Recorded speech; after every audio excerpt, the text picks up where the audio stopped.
Karine Quintana et Martin Quintana. Bonjour, alors on est toujours à la Sillas. La Sillas, c'est juste derrière, on a la frontière de Catalogne Sud et un monument à Campach, mais ça n'a rien à voir. Alors on est ici pour filmer des chèvres. La chèvre catalane, qui est une race qui vient de renaître, qui a eu il n'y a pas longtemps son bistiplat officiel, mais c'est menacé par un ricochet. Est-ce que c'est l'Union européenne qui nous fait suer encore? Bonjour, je suis présidente de l'association de défense et de promotion des races locales en pays catalan. Et justement, nous soutenons les petits éleveurs locaux. Il y a eu une réforme de la PAC qui voudrait diminuer les éleveurs et du coup on essaie de se battre contre cette réforme. Alors, le point de vue, donc, je disais que c'était un ricochet et c'est une non-reconnaissance de la capacité fruitière de la forêt. Oui, donc... Martin Quintana, donc éleveur, pour ceux qui n'auraient pas suivi. En premier lieu, cette réforme a été faite pour, disons, diminuer un peu les aides des gros producteurs et sauver la petite agriculture. Mais là, en effet, dans notre département, c'est un effet contraire. C'est qu'on ne veut plus reconnaître les valeurs fruitières de nos forêts. Donc, la moitié de l'élevage départemental se fait en forêt, justement pour sauvegarder les races, donc les races locales, ou pour lutter contre les incendies. Donc, il y a eu tout un travail de fait. Donc, ça s'appelle le silvopastoralisme, donc pour maintenir les bêtes dans la forêt et lutter donc, contre les incendies. En ne reconnaissant plus la valeur fruitière de la forêt, la forêt ne comptera plus pour les calculs c'est un peu compliqué, donc de l'ICHN, Unité spéciale handicap naturel. Du coup, les éleveurs n'atteindront plus ce seuil et la plupart auront un tiers ou un quart des aides. Donc, il y en a donc 30 dans le département qui, logiquement, l'année prochaine, si on n'obtient pas gain de cause, vont disparaître. Pas que des éleveurs de chèvres, il y a aussi des éleveurs de lavage des Alberts, la casta aussi. Bon, il y a de tout, mais même d'autres races, c'est tous les petits éleveurs. Mais comme ceux qui sont en race locale, souvent c'est des petits effectifs, ce sera eux principalement qui vont être touchés. Maintenant, les autres éleveurs aussi, c'est surtout tous ceux qui sont sédentaires, qui ne vont pas en transhumance aussi, parce qu'ils ne récupèrent pas d'hectares d'estive.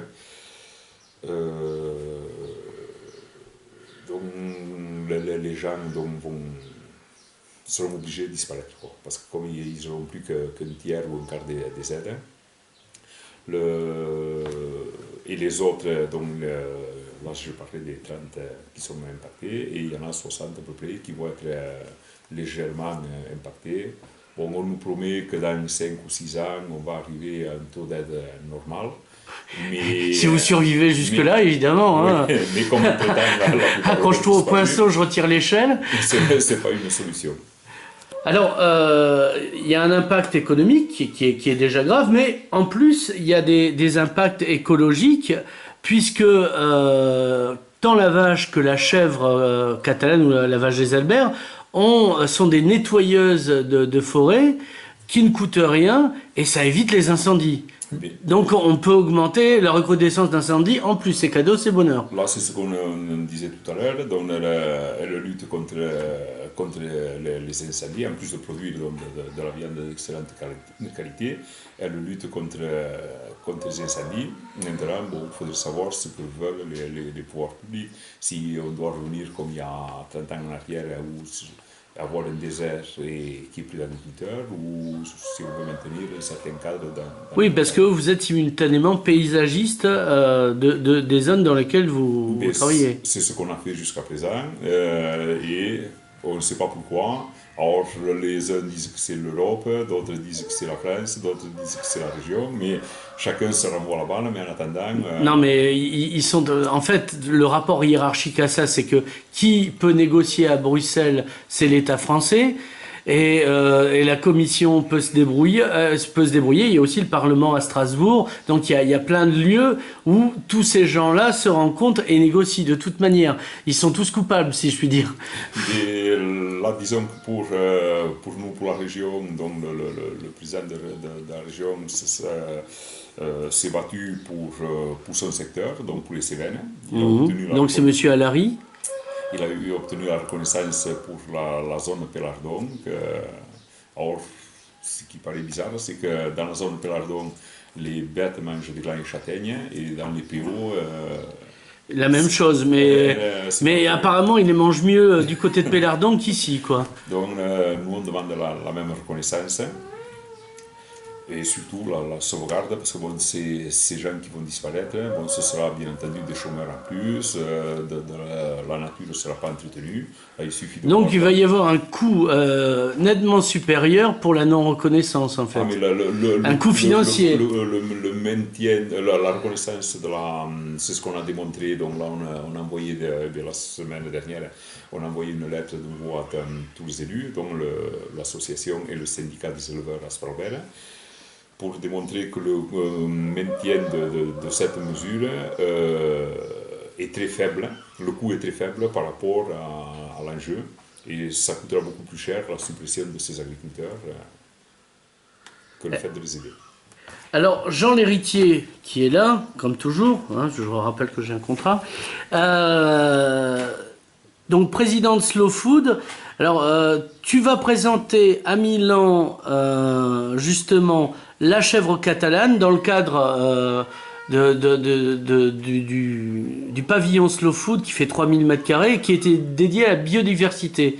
Alors, explique-nous tous ces enjeux politiques, hein, finalement, entre la Commission européenne, le Parlement, l'État français, la région. Toi qui es un fin politique. Non, mais il ne faut pas tout mélanger. Là. À Milan, on va faire une action sur la biodiversité. Ouais. Et donc, moi, je vais porter le témoignage de cette chèvre catalane. Mais ça peut rebondir sur l'Europe. La discussion est revenue chaque fois sur la vache des Albert et la chèvre catalane, mais l'enjeu, il concerne des éleveurs dont la plupart n'ont ni chèvre catalane ni vache des Albert. Là, l'enjeu, c'est les petits éleveurs qui sont dans ces zones de forêts de châtaigniers et de chênes, et tout d'un coup, qui perdent des subventions. Le fait qu'ils perdent une partie importante des subventions, c'est une chose, mais ce qu'il faut ajouter, parce que c'était sous-entendu, c'est que ces subventions leur permettent d'exister. Bon, ça se déduit. Hein. Si on dit, quand ils ne touchent plus les subventions, ils disparaissent, ça veut dire qu'actuellement, il y a une aide à l'agriculture handicapée, hein, c'est-à-dire à l'agriculture en zone de montagne, etc.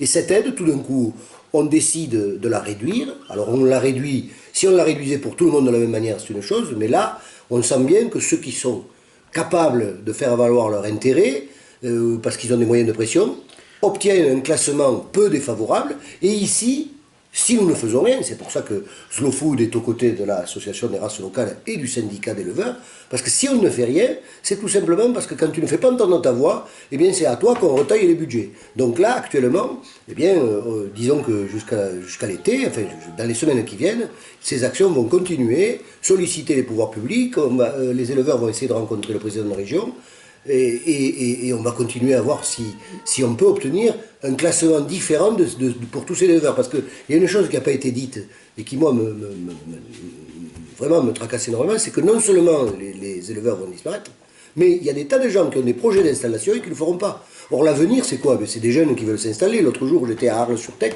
il y a une jeune femme qui veut s'installer en brebis.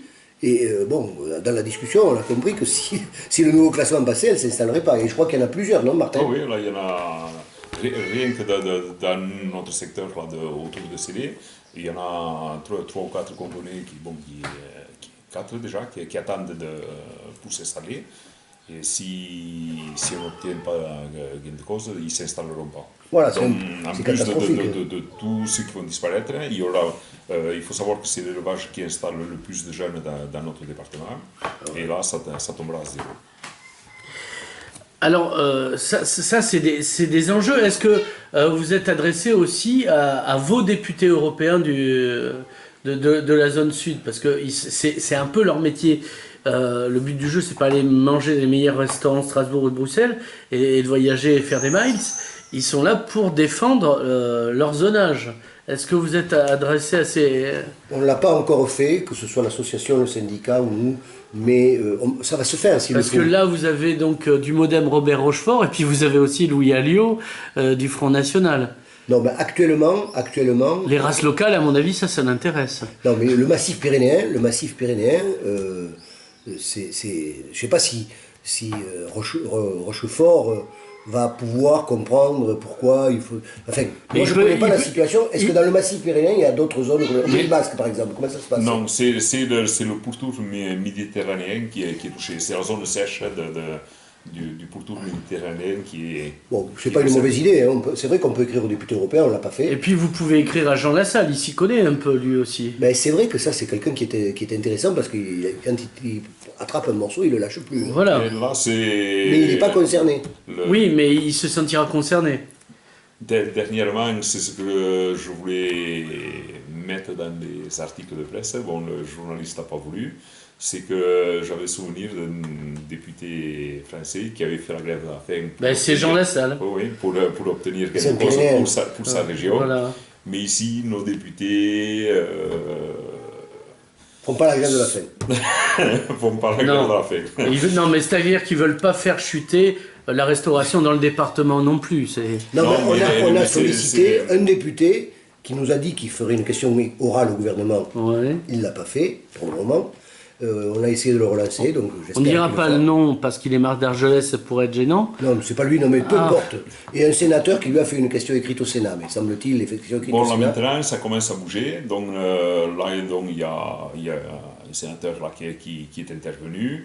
Il y a des députés donc, qui ont fait des lettres, mais bon, le problème existe depuis longtemps. Ils commencent à se réveiller. Il y a Madame Neuville là, qui elle... Donc secrétaire d'État à l'exclusion au handicap, mais qui était député des Pyrénées-Orientales jusqu'à ce qu'elle ait son poste. Qui est conseillère... Socialiste donc Oui, secrétaire d'État, oui. Non, mais... Ah, en plus. Elle est conseillère départementale du... Ah oui, dans la c'est vrai. zone. Et dans le... juste à côté, donc elle a remis à main propre donc, le dossier au ministre et c'est quelque chose qui lui tient à cœur. Donc Monsieur Le Foll. Donc, mais le problème, c'est que certains élus étaient au courant depuis très longtemps. J'en avais parlé il y a un an à la ferme découverte donc, à un député. Donc, et malheureusement, rien n'a été fait. Il faut leur donner plus de fromage de chèvre et de chevaux, il n'y a pas de fumée sans pneu. Maintenant, de notre côté, bon, si on regarde le fond des choses, moins il y aura d'agriculteurs, plus ceux qui resteront auront. Mais vous n'êtes pas un cynique, Martin, pas vous. Tout le monde a droit, mais pas vous, sinon le monde s'écroule. Qu'est-ce qu'il y a à dire avant que je close cette interview et qu'il faudrait dire? Est-ce qu'on peut faire cet appel à tous les politiques? Parce que chacun, comme dirait la fable du colibri, peut faire sa part. Moi, je peux dire que pour les gens qui regardent cette interview, c'est que si on s'aperçoit qu'on n'arrive pas à obtenir gain de cause, les éleveurs sont décidés à faire une action. Et donc là, il faudra que les gens viennent nous soutenir. On ne sait pas encore laquelle, Voilà. mais on le dira dans la presse, et il faudra que les gens viennent nous soutenir. Sinon, on bombardera de crottins de chèvre. On ne dit pas où encore. Non, mais moi, il y a quelque chose qui me... bon, je le dis, je l'ai dit plusieurs fois. Dans les années 60, il y avait 3,5 millions d'agriculteurs en France. Il y avait 500 000 chômeurs. Maintenant, il y a 500 000 agriculteurs, il y a 3,5 millions de chômeurs. Qui suis-je? Attention. Plus on supprime d'agriculteurs, plus on crée des chômeurs en ville. Donc, est-ce que ce ne serait pas mieux de maintenir le maximum d'agriculteurs pour entretenir nos zones? Parce qu'avant, il n'y avait pas d'incendie, il n'y avait pas d'inondation comme maintenant, parce que les agriculteurs entretenaient la forêt, entretenaient les berges des cours d'eau, entretenaient les chemins, entretenaient la nature. Maintenant, comme il n'y en a plus, bon, la plupart des endroits, la nature est à l'abandon. Et après, il y a des catastrophes naturelles, il y a tout un tas de trucs. Alors, est-ce que nos élus ne feraient pas mieux d'aider un peu Même pas beaucoup, il précise un peu. La poignée d'agriculteurs qui restent. l'agriculture et tout le monde sortirait gagnant de ça. Parce qu'on a beau nous dire que les budgets ne viennent pas du même endroit, mais tout vient des impôts qu'on paie. Oui. Que ce soit dispatché Parce que voilà, c'est ça, l'argent à terme, l'argent qui arrive à Bruxelles a été prélevé sur les Français. Martin Quintane, Karine Quintane, Jean l'héritier, merci. Eh bien, en espérant que votre combat triomphe. Merci.